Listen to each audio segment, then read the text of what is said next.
Here's the 3 ways to pay off your mortgage faster. Well, technically there's going to be 4. And before I talk about how to pay off your mortgage faster, I want you to think about, should you pay off your mortgage faster?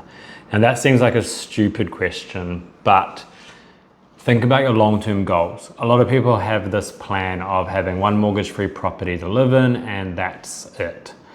But come retirement, that's probably not going to be enough. So rather than thinking about paying off your mortgage faster, or just paying off your mortgage faster with all your spare money, think about doing other things as well. Ideally, you want to start investing, maybe look at rental properties, as well as pay off your mortgage. So figure out that part, and if you do want to pay off your mortgage faster in some way, here's the 3 to 4 main ways. So number 1 is my favorite, it's the easiest, and it's increasing your minimum repayments. So basically, you would do this during your fixed terms, because most banks will still let you do this within rules, and it happens automatically and has a massive compounding effect. So if you see this example that's on screen now, with a mortgage amount of $650,000, a loan term of 30 years, and an average interest rate of 5 years, if you paid an extra $100 per week, you would save $150,000 in interest and 6.5 years off your mortgage. Now, that's only $100 per week. What if you doubled that? Then you'd be saving 10.5 years off your mortgage and $238,000 just by setting up a payment where it happens automatically, $200 per week for that 20 years of your mortgage. So that's number 1.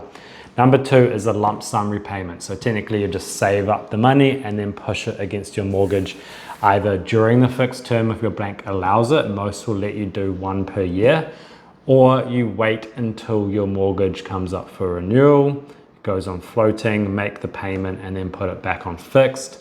Or you can just leave a portion of your mortgage on floating and make random payments whenever you like. Obviously, floating is going to be a higher interest rate, so making sure that you consider that is really important.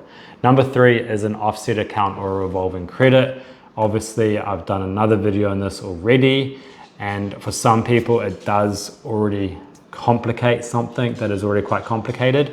For others, people love it. The key thing is that you need to have money to be able to do this. You need to be disciplined. And the difference between having one of these accounts versus a lump sum payment against your mortgage, which is essentially the same in terms of how much interest you pay, the difference with the offset or revolving credits is that you have access to that money again should you need it. So if you're not disciplined, you probably shouldn't have one of these accounts. If you are, then maybe it's okay. And I guess the 4th bonus one about how to pay off your mortgage faster is to not do 1, 2, or 3 of what I just said, and to focus on buying another property.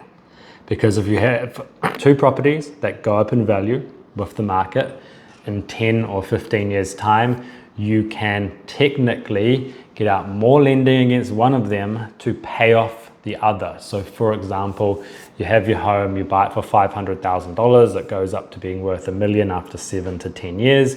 You use the equity to buy an investment property, then that one goes up, and then you get more lending against the investment property, take that money, pay off your home, have all the mortgage against your investment property, and then your home is mortgage free, which some people like. Or you obviously just sell the investment property and clear the mortgage on your home, or you buy a second investment property and repeat the process.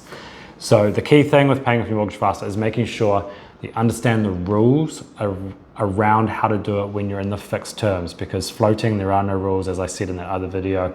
But if you're on a fixed term, there are rules, and being clear on understanding what they are and structuring your mortgage is a really good idea. The next video, I'm going to talk about some examples of how to structure your mortgage, because that is the key in saving interest.